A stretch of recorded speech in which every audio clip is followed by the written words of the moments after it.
Baik, ya teman-teman semuanya, eh, ini sebenarnya adalah momen-momen dibilangnya momen of truth gitu ya, ketika orang bisa ada di dua dua sisi, dia menjadi lebih kuat atau dia justru sebaliknya menjadi lebih lemah dan terpuruk dalam situasi kayak sekarang ini. Siapa yang kuat?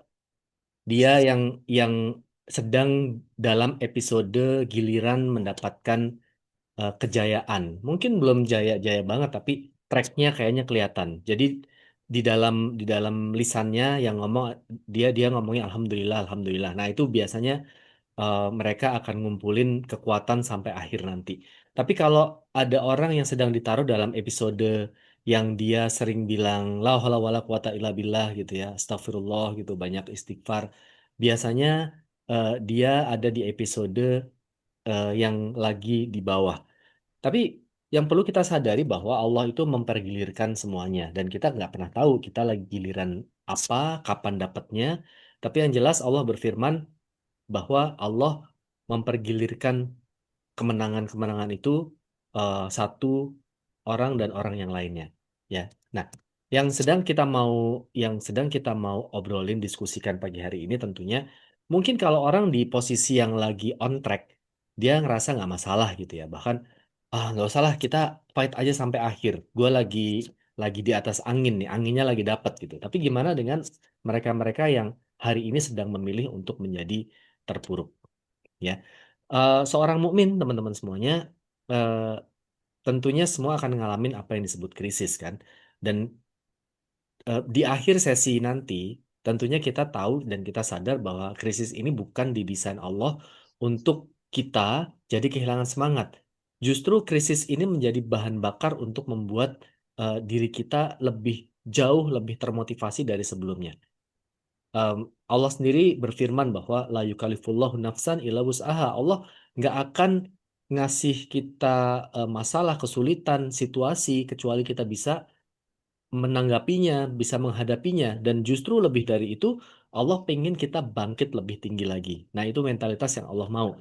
Em, Sebenarnya secara secara eh, contoh ya, sesuatu misalkan api, dia harus ketemu minyak gitu sebelum dia menjadi kobaran yang lebih besar. Sekarang tergantung. Kalau kita ketemu api dan kita anggap itu sebagai sesuatu yang krisis gitu ya, krisis, dia eh, kalau kita pertemukan dengan sesuatu yang benar, ya, maka dia akan menjadi besar dan kita bisa bisa konversi jadi semangat gitu. Ya. Jadi api ketemu minyak. Nah, sekarang kita mungkin sedang atau saya balik deh analoginya biar enak. Situasi yang nggak enaknya itu minyaknya. Jadi kita perlu ketemu api walaupun kecil sehingga dia bisa berkobar. Nah, jadi di awal kita mau sampaikan dulu satu kaidahnya bahwa Allah Subhanahu wa taala berfirman, Allah itu sebenarnya pengen eh, nguji, pengen ngeliat siapa orang-orang yang beriman pada yang gaib, ya. Teman-teman kalau bisa aduh saya belum buka ininya ya. Saya sambil buka Quran.com ya, seperti biasa. Ini sebenarnya ada di ayat-ayat awal kalau buka Quran ya. Dzalikal kitabul la raiba fihi hudal lil muttaqin alladzina yu'minuna bil ghaibi wa yuqimunas sholata wa mimma razaqnahum yunfiqun. Jadi Allah itu menguji siapa-siapa aja sih orang-orang yang mau beriman sama sesuatu yang gaib, ya. Nah, em, ketika Allah ngasih kesulitan seperti yang dihadapi kebanyakan kita sekarang ini, teman-teman semuanya, berapa banyak dari kita yang tetap meyakini janji Allah walaupun kita nggak ngelihat, ya. Nah, maka hari ini, pagi ini, kita akan bahas, saya akan eh, introduce, perkenalkan sebuah kata yang hanya muncul beberapa kali sebenarnya di Quran, ya. Tapi ini eh, memberikan satu pembelajaran pembelajaran yang besar buat kita, ya, yaitu wahan, ya, wahan. Kalau kita buka Wikipedia, saya buka Wikipedia gitu ya. Banyak orang yang bukan banyak sih, ada terjemahan yang kita tahu wahan itu, oh apa? Wahan itu cinta dunia dan takut mati gitu. Kan kita sering dengarnya itu. Tapi dalam akar katanya sebenarnya wahan itu adalah sebuah kondisi lemahnya atau ya lemahnya hati sehingga dia menjadi cinta dunia gitu ya. Jadi sedemikian lemahnya hati kita, jiwa kita yang harusnya kita ini orientasinya adalah akhirat, gaib kan, sesuatu yang nggak kelihatan, maka karena hati kita lemah, kita mudah digoda untuk sesuatu yang kelihatan aja deh. Jadi setan itu menggodanya, ngapain sih beriman sama sesuatu yang nggak kelihatan jauh amat? Udah deh yang jelas-jelas aja. Ya dalam konteks bisnis kita, ketika kita ada Januari ya, kita kita ada goals promosi. Promosi itu kan masih goib di Januari, ya. Promosi itu masih nggak kelihatan, masih goib di Januari kan. Tapi kemudian ada eh, teman-teman kita yang bilang, udahlah ngapain ngejar sesuatu yang belum kelihatan. Udahlah kita jalan-jalan aja ke puncak, jalan-jalan aja ke Bandung, senangnya kelihatan. Udahlah kita ngafe aja, happy-nya langsung terasa. Ya, jadi itulah sebenarnya kondisi kita lemah dalam hati kita, dalam jiwa kita, sehingga kita mudah tergoda untuk sesuatu yang lebih dekat. Makanya penyakitnya disebut antara lain ya, dampaknya adalah cinta dunia. Ketika kita cinta dunia, maka kita dibikin lupa, kita dibikin udahlah yang akhirat itu masih jauh. Nah, itu sebenarnya awal mulanya begitu. Kalau kita lihat kajian Ustadz Noman, ya, Noman Ali Khan, beliau pernah bilang bahwa wahan itu kayak ketika seekor burung dia makan sesuatu, ya itu kondisi. Jadi kalau bahasa Arab itu biasanya ada kondisinya kayak misalkan asir. Saya pernah dengar kajiannya ini, masya Allah luar biasa. Asir itu, ini saya dengar kajiannya ya, saya sendiri nggak paham bahasa Arab, tapi luar biasa. Itu adalah ketika seseorang memeras, dari dalam kaidah bahasa Arab ya, bukan kaidah, dalam obrolan bahasa Arab, memeras jus, ya, memeras buah misalkan sampai dia tetes terakhirnya. Nah, itu asir. Dan kemudian kita mengenal waktu asar. Waktu asar dalam kalender Islam, asar itu adalah waktu terakhir, ya. Udah sisa-sisa waktu itu ada di waktu asar. Makanya doa-doa mustajab itu ada di waktu asar, ya. Kemudian nanti maghrib itu udah pindah tanggal kan. Asar itu orang, kalau dulu saya kantoran ya, asar itu tuh capek-capeknya kita sholat itu di waktu asar gitu loh. Kayaknya udah asar lagi ya. Ah nanti aja deh geser lagi ke agak maghrib. Feeling-feeling itu muncul pas mau ke masjid juga. Nggak tahu ya, hawanya lagi panas-panasnya, lagi lelah-lelahnya hidup gitu loh. Tapi diminta buat sholat, ya, asir, sisa-sisa. Jadi eh, inilah waktu, inilah bahasa Arab gitu ya. Nah, wahan itu ketika ada burung dia makan sesuatu, kemudian dia terkontaminasi, ya, terus dia sakit burungnya, terus nggak bisa lagi terbang.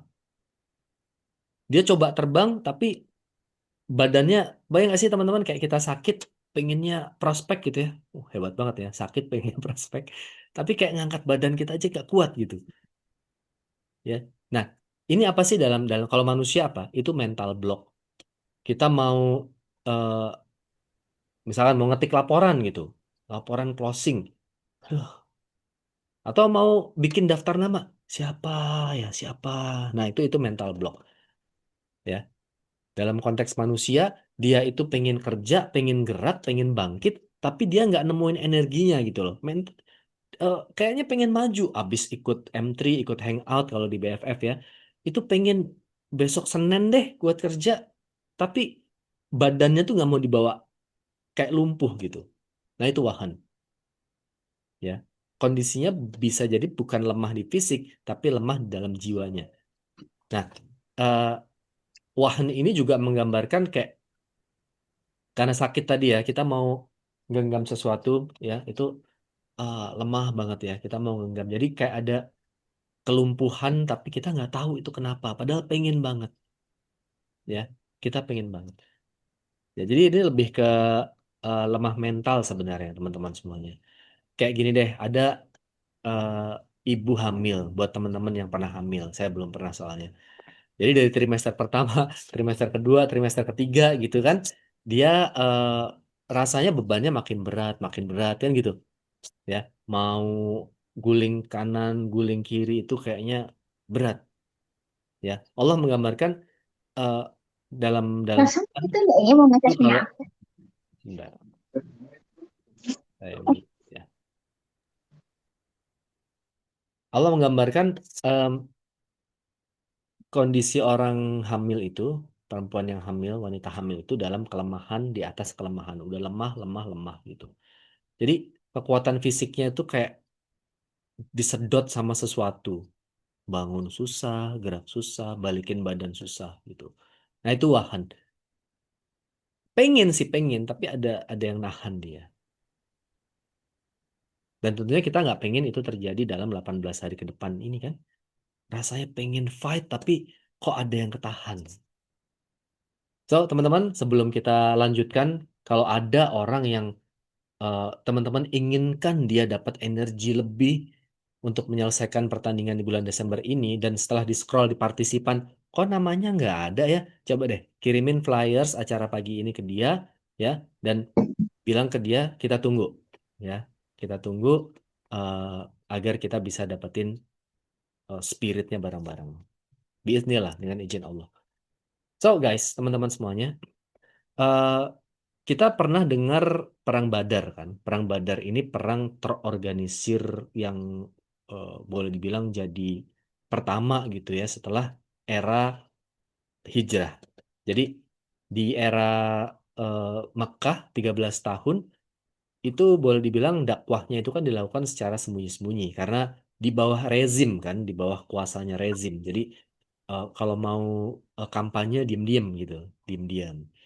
Nah, tapi setelah Allah Subhanahu wa taala memberikan satu hikmah, ilham gitu ya, pindah ke Madinah dalam 10 tahun masa kenabian, tadi 13 tahun di Mekah, mungkin pengikutnya nggak banyak ya, tapi pertumbuhan itu justru ada di Madinah ketika eh, kampanye dakwah dilakukan secara terang-terangan dan ada justru perang demi perang yang terjadi di fase ini. Perang Badar, em, kita sama-sama tahu ya, perang ini dibantu malaikat, ya dibantu malaikat. Dan perang Badar ini menguatkan iman kita untuk menguatkan iman kaum muslimin waktu itu untuk kemudian dia lebih bersemangat dalam periode Madinah. Wallahu alam, mereka kan belum tahu ini nanti periode Madinah berapa lama. Nggak ada yang menyangka kemudian bahwa periode Madinah ini hanya berlangsung 10 tahun dan kemudian mereka harus berpisah dengan orang yang sangat mereka cintai, Rasulullah SAW. Ya, nggak ada yang tahu. Tapi perang Badar ini ketika Allah Subhanahu wa taala menurunkan para malaikat secara berduyun-duyun itu menguatkan mereka. Eh, kita bakal dibantu malaikat nih nanti perjuangan kita kan kira-kira gitu. Tapi singkatnya eh, di perang berikutnya yang nggak kalah besar, perang Uhud, semuanya berbeda. Ini kayak bumi sama langit. Mereka justru melihat Nabi SAW itu nyaris terbunuh. Wajahnya luka ya jadi beliau giginya patah jadi ada panah gitu yang nggak cuman menembus baju besinya aja tapi sampai ke rahang sampai bikin eh, giginya tanggal ya jadi udah pokoknya dan kejadiannya tahu ya teman-teman di di perang Uhud itu adalah ketika everything goes well semuanya semuanya baik-baik aja sampai kemudian ada orang-orang yang meninggalkan posisinya ya itu reflected banget ke kejadian di negeri kita sekarang ketika posisi-posisi tidak diisi oleh orang-orang yang seharusnya, maka kehancuran demi kehancuran yang kita kita saksikan kan. Begitupun ketika orang-orang yang seharusnya ada di atas bukit Rumat menanti menanti eh, panglima dari intinya mereka mereka sebenarnya nggak mengantisipasi untuk ada serangan lanjutan karena orang kafir Mekah mereka justru ngeliat ada orang di atas bukit yang akan siap nyergap kita gitu loh. Tapi begitu orang-orang ini meninggalkan posisinya, mereka lihat ada sisi lemah, baru mereka berputar dari belakang bukit dan menyerang kaum muslimin yang lagi rada euforia gitu ya. Euforia karena sempat menang juga kan, gitu. Ya, jadi orang yang meninggalkan posisinya diisi kemudian sama orang-orang yang eh, tidak kompeten, ya. So, Allah menceritakan perang Uhud itu sebagai pembelajaran buat kita gitu. Sebenarnya buat pembelajaran, bukan sebenarnya pasti buat pembelajaran. Ya, apa yang dirasakan kaum muslimin waktu itu? Wahan. Ya, kenapa kisah Uhud ini kemudian jadi penting teman-teman semuanya? Eh, karena ini bukan bukan sekedar kisah perang. Ini adalah sebenarnya panduan SOP untuk menghadapi situasi yang menghancurkan. Itu bisa di keluarga, bisa di pekerjaan, di bisnis kita, bahkan sampai level negara. Tapi kita ngomongin bisnis kita sekarang kan. Saat awalnya itu penuh harap, ya Uhud, perang Uhud itu kan kayak, oke, gua kemarin di Badar menang, alhamdulillah. Di Uhud, insya Allah menang lagi. Awalnya penuh harapan, kerja keras sih. Mereka everything goes well, semuanya oke. Sampai semuanya tiba-tiba berbalik jadi kekalahan yang menyakitkan. Orang-orang terbaik, bahkan paman Nabi SAW sendiri itu terbunuh dalam perang itu. Ya, orang yang paling jadi inspirasi kita terluka. Nah, tapi menariknya, bukan menariknya, ya, luar biasanya. Apa yang kemudian Allah turunkan? Ayat apa yang Allah turunkan? Itu ada di surah Ali Imran ayat 139. Ya. Coba teman-teman googling, buka mushafnya surah Ali Imran ayat 139. Apa yang teman-teman lihat di situ? Saya sekali buka Quran.com. Buat yang udah nemu, silahkan. Ya, saya yang Coach. Silahkan. Bismillahirrahmanirrahim. Dan janganlah kamu merasa lemah, dan jangan pula bersedih hati, Mhm. sebab kamu paling tinggi derajatnya jika kamu orang yang beriman. Ya, oke. Jadi itu itu adalah ayat yang diturunkan oleh Allah segera setelah kekalahan itu terjadi. Saya buka ya, karena ini jadi poin penting sebenarnya buat buat pagi ini.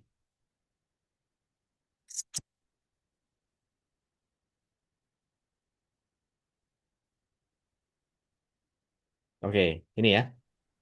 139. Wala, ya, wala tahinu, wala tahzanu. Yang sering kita dengarkan la tahzan, ya. Jangan lemah, jangan sedih. Yang keren biar keren bahasa Inggris ya. Do not falter nor grieve, ya. Jangan sedih. Wa antum, dan kalian semua al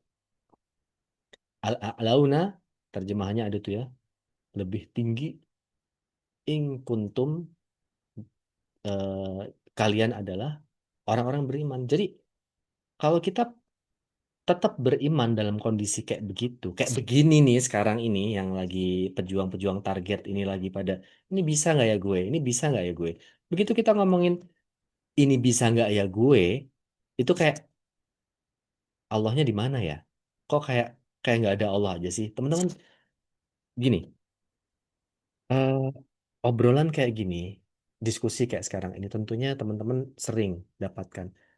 What matter is ketika barusan kita saling mengingatkan Allahnya di mana. Ini bukan sekedar omongan di lisan ya, tapi kayak teman-teman harus, Allah itu harus jadi kayak teman dekat. Anggap ya, anggap beliau, Allah Subhanahu wa Ta'ala itu adalah teman dekat kita yang kita bisa mintai tolong anytime.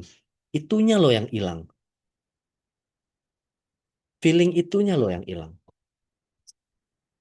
Jadi Allah bilang di ayat tadi, kalau dalam terjemahannya saya copas gitu ya, saya copas di chat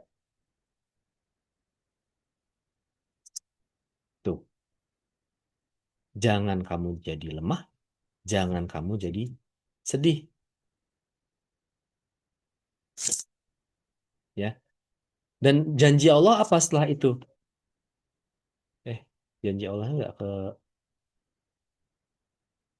Nah, lihat, kalian itu akan unggul kalau kalian tetap benar-benar beriman.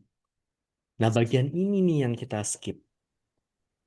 Kita pasti akan ada di episode yang melemahkan kita.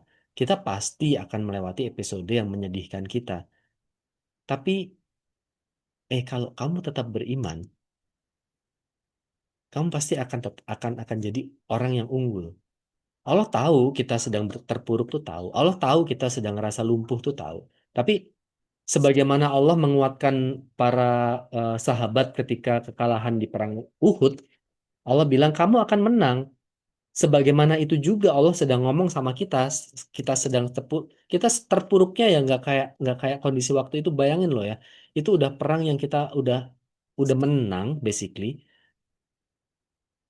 Musuh kita itu udah berbalik arah, udah mau balik. Jadi yang kelihatan tuh udah punggung-punggungnya mereka kelihatan udah mau balik lagi ke Mekah gitu. Tiba-tiba panglimanya sana, eh wallahu alam, saya lupa apakah waktu itu masih Khalid bin Walid ketika belum belum eh, menjadi Islam ya. Wallahu alam, saya lupa.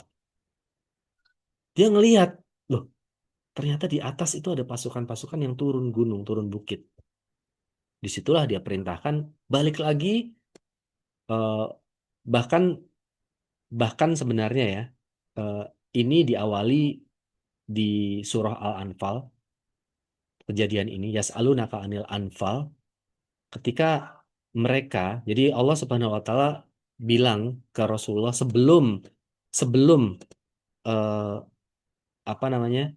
Kejadiannya gitu. Nanti kalau ada yang nanya tentang harta rampasan perang, ya, bilang bahwa itu milik Allah dan Rasulnya. Jadi jangan jangan orientasinya adalah harta rampasan perangnya, tapi orientasinya adalah sesuatu yang lebih jauh. Nah, di Uhud kejadian, ya, ketika kemenangan kelihatan, mereka udah langsung euforia. Itu kayak baru dapat gini ya, baru dapat closing, belum ditransfer, udah nyicil iPhone. Nah, gitu kira-kira. It's closing nih. Eh 50 juta API omset gitu. Hitung-hitung komisi bayar tahunan. Dapat lah ini. Kalau iPhone kan 20 juta ya. Berarti 100 juta API gitu kan. Komisi 20% tuh misalkan kan. 100 juta API dapat nih iPhone. Nggak usah nyicil lah. Langsung ambil pakai duit tabungan dulu lah. Nanti kan dapat komisi. Kayak gitu tuh ceritanya. Ya. Belum juga dapat kemenangan yang sesungguhnya. Udah euforia. Nah, kira-kira gitu. Biar terasa gitu ya. Jadi kalau belum benar-benar di tangan ya, janganlah keluarin duitnya. Allah tahu kita dalam kondisi yang susah. Allah tahu kita terluka, luka sampai ke tulang, ya. Yang pengen Allah tahu sebenarnya gini. Di perang Badar, teman-teman, musuh kita mengalami kekalahan yang sama. Gimana nggak kalah? Lawannya malaikat. Para sahabat itu ada yang menceritakan udah pedang belum kena lehernya, ya, udah putus duluan. Jadi itu inside job itu. Itu kerjaan malaikat. Jadi malaikatnya datang nggak bisa kelihatan, ada yang bisa ngelihat, ada yang nggak bisa ngelihat. Tapi jadi ketika itu udah kocar-kacir, babak belur pasukan musuh. Bahkan mungkin tragis gitu ya kekalahan mereka. Di Badar, di perang Badar, kaum muslimin menang besar. Mereka yang kalah. Di Uhud kebalikan. Kaum muslimin kalah, mereka menang. Tapi yang mau kita lihat gini loh teman-teman. Kalau mereka mau, orang kafir Quraisy ini, mereka akan ngerasa down dan udah deh, kayaknya nanti yang Uhud udah kehilangan motivasi gitu. Tapi enggak, mereka tetap termotivasi walaupun di perang Badar mereka kalah secara memalukan, bahkan lebih memalukan daripada kekalahan kaum muslimin di Uhud, ya. Kalau mereka dengan kekufurannya mereka itu bisa bangkit lebih kuat, yang nggak punya Allah, yang nggak punya sandaran apapun, nggak punya Rasulullah, maka logiskah kita yang punya Allah, yang punya iman, itu nggak bangkit lebih kuat daripada mereka, orang-orang yang tidak punya Tuhan, ya. Jadi sebenarnya Allah sedang membalik cara pandang kita terhadap krisis. Gimana caranya krisis ini justru kita jadikan untuk motivasi menang lebih tinggi. Walaupun kita kita berkacanya dari kaum kufar, Quraisy, ya, mereka aja loh, mereka aja yang kalah. Itu mereka bangkit bahkan pasukannya 3 kali lipat, ya. Yang di Badar aja udah 1.000, ya. Ini 3 kali lipat, datang lagi ke Uhud, ya, untuk berusaha mengalahin kamu. So, Allah berfirman tentang pergiliran massa, ya kan? Itu masih di surah Ali Imran, ayatnya 140. Bentar ya. Itu ayat setelahnya kan? Setelahnya. Saya, setelah ayat yang tadi, ya kita buka lagi. Dari sini kita kita bisa ambil. Ini, ya, Quran itu kan diturunkan untuk kita pahami. Ya, Roy Bafi itu kayak, ya, intinya membedakan kita dari sebelum kita tahu Quran. Cuman permasalahannya adalah nggak usah jauh-jauh deh, kita bahas 2 ayat ini aja mudah-mudahan jadi pembeda. Ya, eh saya baca terjemahannya aja, saya tunjuk ayatnya kelihatan mudah-mudahan ya. Jika kamu mendapatkan luka, ya, di sini dituliskan luka korhun gitu ya, korhun fakod, maka sesungguhnya massa telah menyentuh al kaum, ya, masal kaum korhun, luka mitluhu yang semisal itu. Jadi ini dibilang bahwa kalau elu dapat luka di Uhud, mereka juga tahun lalu di Badar. Ya, mereka juga sama, semisal itu, serupa. Watilka, dan itu al-yaum, al-ayam gitu ya, al-ayam, hari-hari itu kami pergilirkan. Nuda wiluha itu ada terjemahnya di atas, kami pergilirkan. Baina annas, di antara manusia-manusia. Waliya'lamallah, dan hendak mengetahui siapa Allah, ya. Waliya'lamallah, karena Allah pengen tahu alladzina, siapa orang-orang yang beriman, amanu, ya, wayattakhidha minkum, dan menjadikan di antara mereka syuhada. Jadi Allah itu pengen tahu. Allah pergilirkan masa itu pengen tahu ini siapa yang benar-benar beriman. Emang ya, apakah ketika kita mendapatkan kebaikan-kebaikan itu otomatis kita lulus? Kan belum tentu, ya, belum tentu. Jadi gini, saya eh, kemarin sempat bahas bahwa kebaikan kaum muslimin itu bisa datang dari 2 hal kan. Datang dari kesabaran dan datang dari kesyukuran gitu. Eh, dan di mata Allah, sabar dan syukur ini selevel aja gitu. Sama-sama S ini kan awalnya sabar sama syukur gitu. Nah, kita kita bicara sama saudara-saudara kita di Aceh, misalkan di Sumbar, di Sumatera. Mereka mendapatkan musibah. Dari situ Allah akan melihat siapa yang sabarnya paling tinggi. Misalkan level sabarnya di sini, level ini, ya. Ini levelnya. Lihat, misalkan sama dengan kepala saya gitu. Ini levelnya. Pertanyaannya, kalau ini label sabarnya itu diambil, saya tinggalkan ini level kemuliaan di sisi Allah segini. Apakah kita yang lagi baik-baik aja ini nonton nonton Zoom ini, jika kita baik-baik aja kan berarti bersyukur kan? Bersyukur dong. Apakah level syukur ini segini juga? Kalau nama label syukurnya itu saya cabut, apakah levelnya sama dengan level sabar ini? Coba teman-teman jawab deh. Mudah-mudahan paham dengan maksud saya. Kalau ini level sabarnya orang Sumatera, ya. Kemudian kata sabar yang dicabut, tinggallah ini level kemuliaan di sisi Allah. Apakah ketika kita sekarang lagi baik-baik aja hidup di Jakarta, nggak ada musibah, ya, level syukurnya apakah segini juga? Sehingga ketika Allah cabut ini label syukurnya dan bersisa kemuliaan di sisi Allah karena syukurnya kita, apakah levelnya kira-kira sama? Coba teman-teman jawab dan rasakan. Rasakan dan jawab jujur.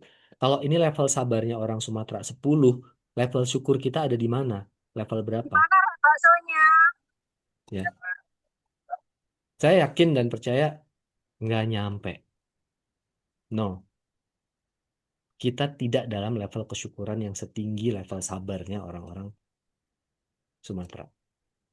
No, kita mestinya kalau ngomong di atasnya iya harusnya, harusnya kan. Tapi nyatanya enggak.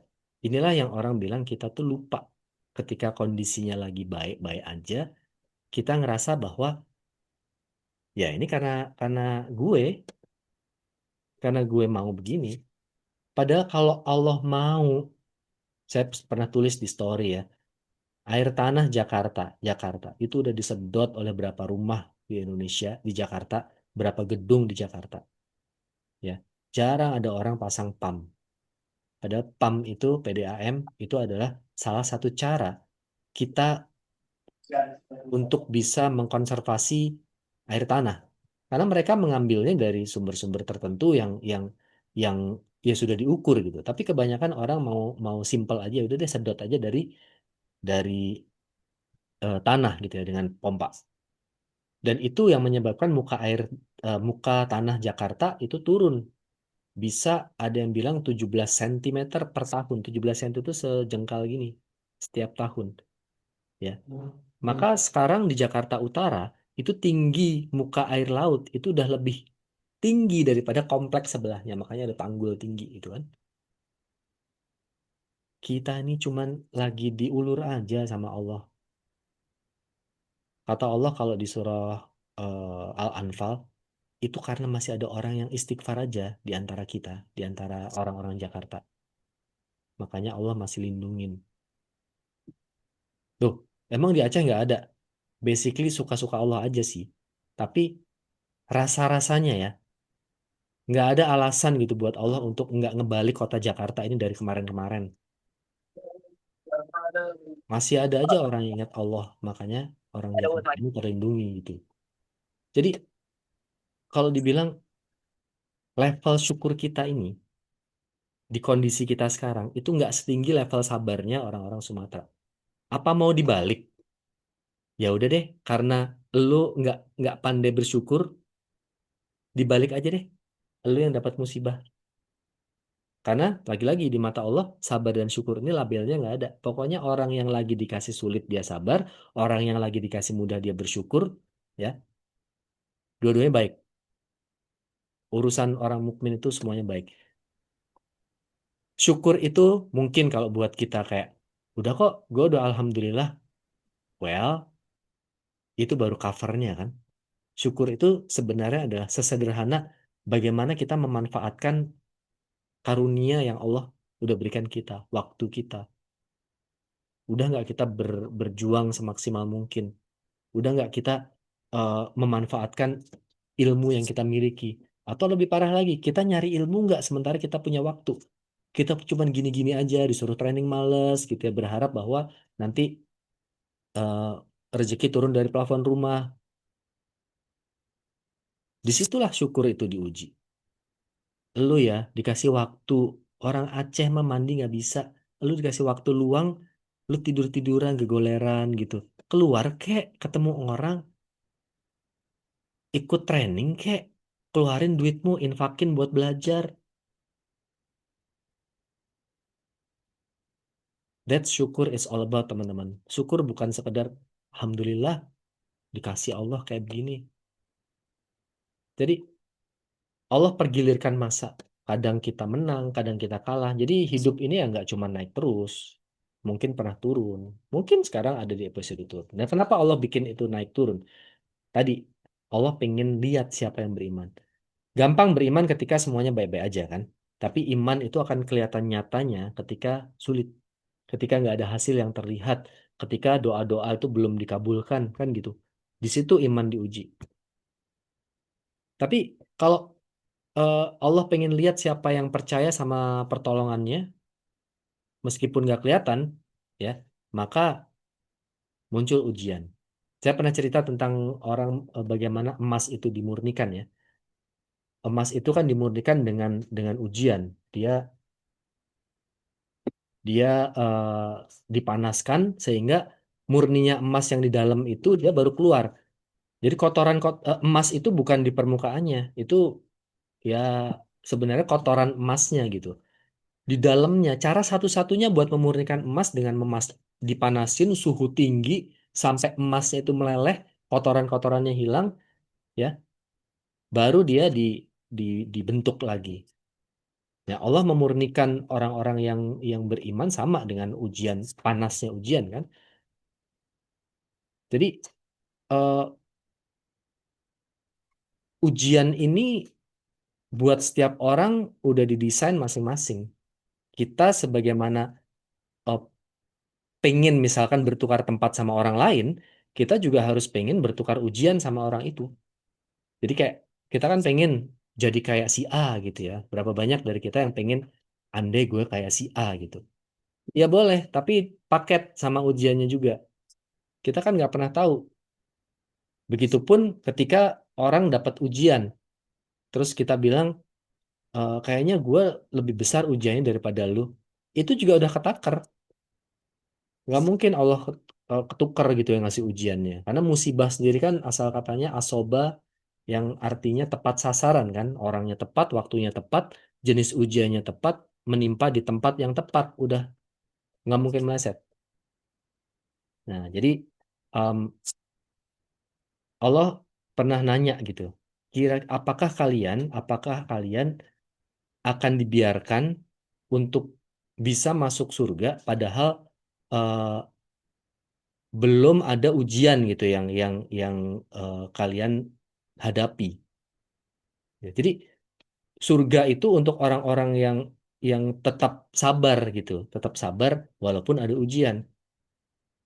Dulu ada orang yang berharap banget bisa bisa perang sama Nabi Muhammad SAW. Dia pengen banget punya kesempatan itu. Nah, pas dapat kesempatannya, yang muncul apa? Rasa takut, nyesel.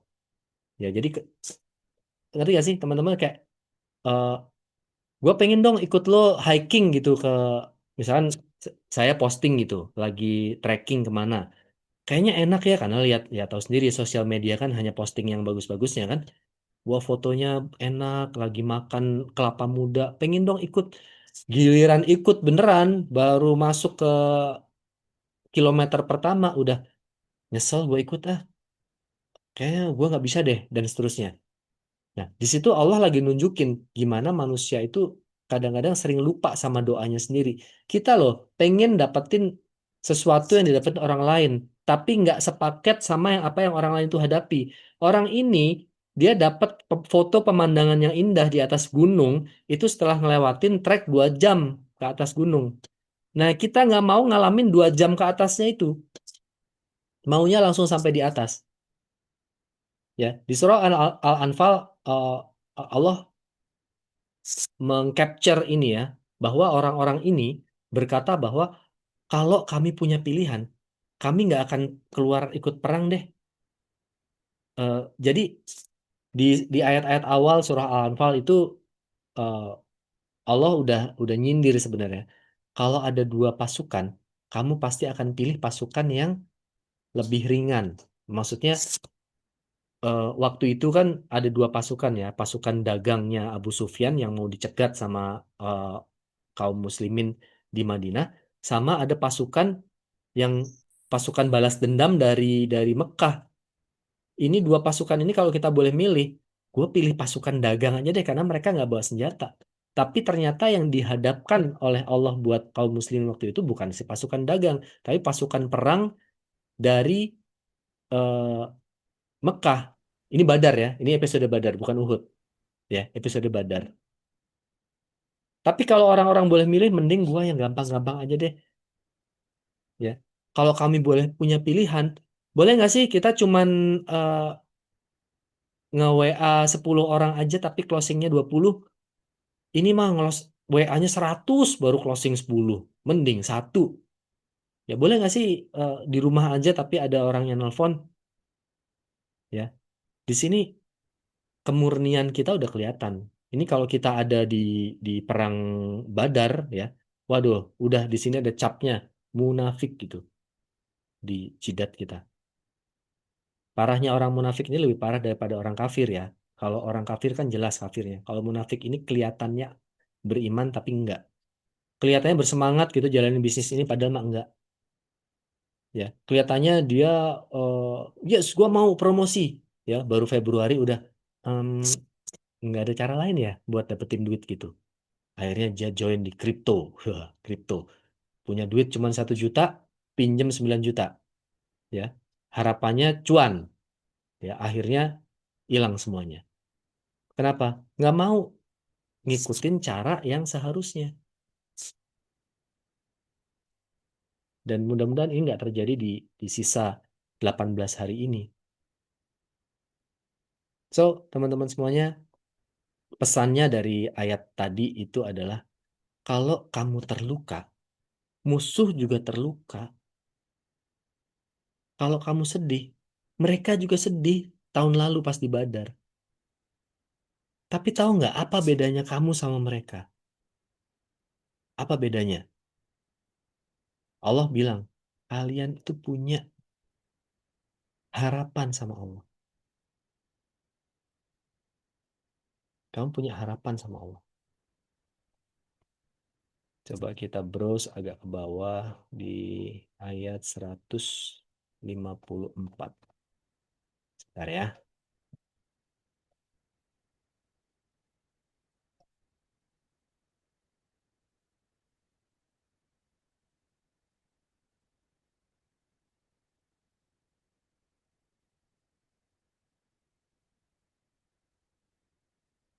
Bukan. Sebenarnya ayat-ayatnya turun dari tadi 140, 141. Bentar. Ya, oke, nanti saya cariin. Semuanya di surah Ali Imran. Tadi hari pergiliran membersihkan orang yang beriman. eh, oh, sorry salah. Coba teman-teman buka di surah An-Nisa ayat 104. Ya, An-Nisa itu surah nomor 4 ya. Jadi setelah An-Nisa 104. 4, 104. Nah, ini dia.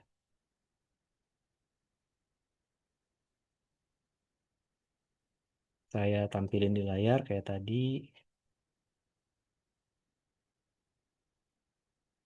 Ketika mereka terluka, kita terluka, mereka juga terluka. Ini dia. Ya, ya. Wala tahinu, jangan kamu lemah gitu ya. Fi dalam Mengejar. ibtighail qaum. Ya, dalam terjemahannya di sini ya, dalam pengejaran musuhmu. Nah, di sini nih.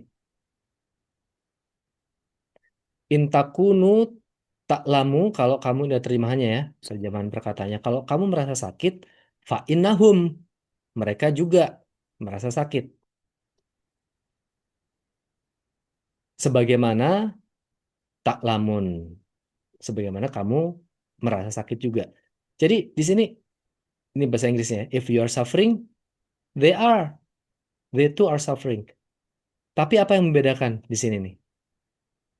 Dan kamu mengharapkan dari Allah watarjuna ya, watarjuna minallah mala yarjun.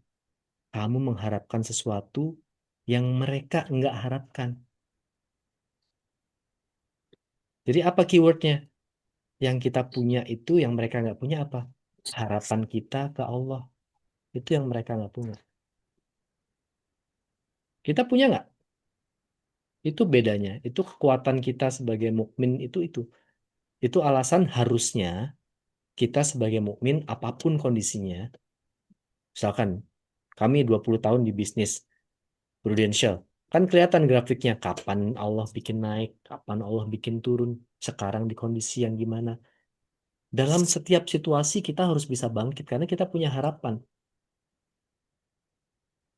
Dan kita akan tutup dengan satu kata tipsnya gitu ya. Tipsnya apa?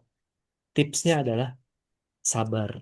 Kalau kita anggap kondisi hari ini adalah kondisi yang kita eh, mau di mau dibikin syukur, teman-teman juga nggak usah, kita juga nggak perlu kayak pura-pura bersyukur ketika kita seharusnya bersabar loh, ya. Karena dua-duanya baik. Jangan-jangan sekarang waktunya kita bersabar. Cuman kita harus meredefinisikan sabar itu apa. Nah, itu masalahnya. Banyak dari kita mendefinisikan sabar itu ya udah diterima aja. Sabar itu gini, ketika kita lagi ada di satu jalur menuju satu tempat Jakarta ke Bandung, terus tiba-tiba angin bertiup kencang, kita tetap jalan. Hujan turun, kita tetap jalan. Tiba-tiba panas, kita tetap jalan. Tiba-tiba dingin, kita tetap jalan. Nah, itu sabar. Kita tetap menuju ke arah itu apapun yang terjadi, ya. Jadi eh, kita nggak bisa pura-pura bersyukur, teman-teman, ya. Pura-pura seneng, pura-pura sedih. Kita nggak bisa sampai ada satu masa, satu kejadian yang bikin kita harus sedih. Nah, disitulah kita sedih beneran. Nggak bisa kita pura-pura sedih. So, sabar itu, syukur juga sama. Nggak bisa kita pura-pura syukur. Ya, kita syukuri deh apa yang ada gitu. Oh, jangan-jangan bukan harus syukur. Sebenarnya harus sabar ini. Tapi biar enak ya, kita syukuri apa yang ada gitu ya. Adanya ini ya syukuri. Ya udah deh, makan ini. Jangan-jangan kita harus switch. Sabar. Situasinya berubah, cuaca berubah, lingkungan berubah, tapi tujuan kita enggak berubah. Ya, tujuan kita tetap promosi dalam konteks bisnis ya. Tujuan kita tetap eh, mencapai sesuatu yang kita mau buat keluarga kita. Kita terus ngelangkah menuju target kita. Kita nggak ngerubah arah hanya karena kondisinya berubah.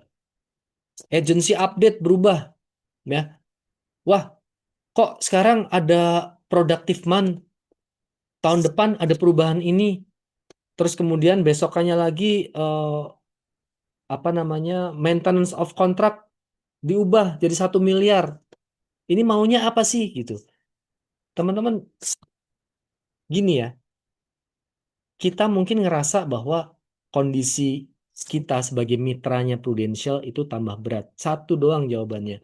Karena kita sedang berpartner dengan entitas yang tidak punya usia, benda mati. Iya, isinya manajemen, orang-orang. Nah, orang-orang ini kan berpindah. Tapi setiap kali orang itu digaji untuk bekerja di entitas tersebut, dia harus memastikan perusahaannya tetap bertahan. Itu masalahnya. Sementara PT Prudential tidak mau tahu kita usianya berapa, udah berapa lama di bisnis ini. Kita udah 20 tahun di sini, udah capek, udah lelah. Ya, so what gitu kan?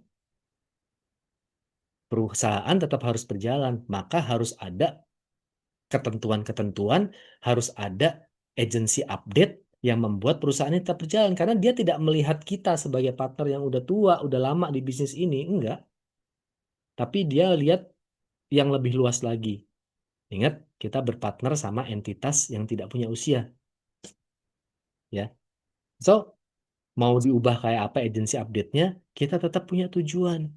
Kita tetap sabar. Nggak bisa kita ngatur cuaca kan? Saya mau ke Bandung. Ya, kok cuacanya berubah? Tadi panas, tiba-tiba hujan. Ya, apakah kita akan tetap menuju Allah walaupun cuacanya berubah-ubah? Atau apakah kita tetap akan menuju promosi walaupun cuacanya berubah-ubah? Ya, so last but not least, teman-teman, ada satu sahabat eh, yang dia masuk Islam setelah Perang Badar. Jadi Perang Badar ini kan orang-orang yang ikut Perang Badar itu imannya luar biasa gitu loh. Imannya luar biasa. Karena dia kayak, ya gimana ya? ada malaikat yang kita tahu bahwa harusnya malaikat ini gaib, tapi ada di sekitar kita dan kita rasakan kehadirannya, itu dirasakan oleh orang-orang yang ikut perang Badar. Tapi ada anak muda ini dia dia ngerasa gue pengen ngalamin itu. Orang-orang yang syahid di Badar itu Rasulullah bilang dapat kemuliaan yang luar biasa. Oke, gue di next perang berikutnya gue mau ikut. Nah, strateginya Rasulullah di perang Uhud adalah bertahan, bertahan di Madinah, nggak keluar. Ya, orang anak-anak muda ini bilang, ya Rasul, kami kan waktu di Badar nggak ikutan perang nih, tapi kami pengen juga syahid. Yuk, nggak usah bertahan, serang aja kita gitu. Jadi kalau strategi Uhud itu kan defense, ya bertahan. Tapi kata anak muda ini, jangan bertahan, kita gas aja, ya. Secara teori, teman-teman, dia itu termotivasi banget, kayak kita agent, ya, termotivasi. Tapi ketika benar-benar ngelihat kematian di depan mata, dia shock, dia ketakutan. Jadi gampang buat kita untuk jadi termotivasi itu gampang. Sampai ujian sebenarnya itu datang. Kita di M3, di hangout, termotivasi gitu ya. Yes, yes, yes. Begitu ketemu orangnya, nah apa permasalahannya sebenarnya? Kita ngerasa bahwa motivasi itu cukup. Nggak pernah lah kita nambah skill. Padahal untuk ngadepin musuh kita perlu strategi. Ya, maka kata Allah, ini di Al-Anfal juga ya. Terjemahannya kira-kira, lu dulu yang ngarep kematian syahid sebelum kita menghadapi benar-benar, ya itu Allah nggak suka. Jadi gini loh, kematian itu pasti akan datang, tapi jangan dicari, jangan dicari. Gara-gara kita pengen syahid, kita pengen closing gede, ya closing gede, tapi kita cari mati. Kok cari mati sih? Iya, kita ketemu orang tanpa strategi, nggak pakai ngobrol ke leader, nggak pakai konsultasi, pakai cara yang mana, nggak ada evaluasi, nggak pakai training, itu namanya cari mati. Allah nggak suka kayak begitu. Termotivasi boleh, tapi asahlah pedang juga, berlatihlah perang, ikuti strategi dari leader, dari Rasul dalam hal waktu perang Badar, ya, ikutilah training. Jadi kita nggak mati konyol gitu loh. Mati konyol itu sesuatu yang dibenci. So, jangan cepat-cepat kita berkata besar, eh, apa sesumbar gitu ya. Sebelum kita benar-benar tahu, benar-benar siap, dan Allah yang tahu kesiapan kita, bukan kita. Walaupun niat kita ikhlas, eh, kita mau apa namanya, cari income buat keluarga kita, tapi Allah tetap akan menilai kita belum siap. Nah, motivasi dalam hal perang Uhud, perang Badar itu kan datang dari Rasulullah. Di perang Uhud itu ada rumor kan bahwa Rasulullah SAW telah wafat, dan memang waktu itu Rasulullah hampir hampir hampir terbunuh kan. Lalu masih di surah Ali Imran tadi 140 100 ke bawah ada Muhammad hanyalah seorang rasul. Apa maksudnya? Allah sebenarnya bilang bahwa berapapun eh, kecintaan kita atau motivasi kita dapetin dari Rasulullah waktu itu, Islam secara secara eh, nilai itu tidak berhenti pada sosok Rasulullah. Walaupun Rasulullah wafat sekalipun, itu bukan alasan buat kita untuk kehilangan semangat. Jadi iman kita sama Allah tetap harus ada walaupun Rasulullah nggak ada. Konteks bisnisnya apa? Iman kita sama bisnis ini akan membawa kebaikan buat kita, harus tetap ada walaupun leader kita udah nggak ada, walaupun agent kita ninggalin kita, ya, walaupun ada angin, ada hujan, agensi update berubah-ubah, ya, kita harus tetap stay, sabar. Itu konteks bisnisnya. Ya, banyak banyak nabi yang kemudian meninggal sebelumnya gitu ya. Kalau dia terbunuh, apakah eh, gini deh, kita ngomongin konteks perang aja. Kalau misalkan Rasulullah SAW ketika itu terbunuh, Apakah kita akan mundur? Kalaupun mundur, nggak akan Allah rugi sedikit pun kan? Ya, jadi kita boleh bilang gini, eh, kalaupun Rasulullah tidak ada hari ini buat memotivasi saya akan tetap termotivasi. Ya, nah permasalahannya sekarang adalah kita hidup di zaman kecanduan motivasi kan. Kalau kita lihat di handphone ada video yang menginspirasi, scroll lagi, biasanya nyangkut semua kan. Wah, ini bagus nih. Terus kita repost kan. Ya, emang itu zamannya sih. Kayaknya kita dapat motivasi dari tulisan-tulisan gitu ya. Motivasi turun, cari lagi, tonton video yang ini lagi, tonton video yang ini lagi gitu. Padahal kalau kita lihat apa bedanya posisi Rasulullah waktu itu dengan postingan-postingan ini? Rasulullah loh, ini yang ultimate leadernya nggak ada. Allah aja bilang Islam tetap harus jaya, lo harus tetap stay on your course, bertahan di jalur yang kamu lagi jalani. Apalagi cuman motivasi dari reels gitu kan, manusia paling inspiratif udah nggak ada di sekitar kita aja, kita harus tetap sirotol mustaqim. Nah, so siapa yang pengen balasan dari apapun yang kita lakukan di dunia, Allah akan kasih. Yang minta akhirat juga Allah akan kasih. Nah, iman juga gitu. Untuk dapetin ganjaran yang gede, ya, ada effort-effort yang tetap kita harus lakukan, walaupun menuntut kesabaran kita. Ya, kita harus mikir long term, teman-teman. Jangan eh, peluang instan-instan aja yang kita.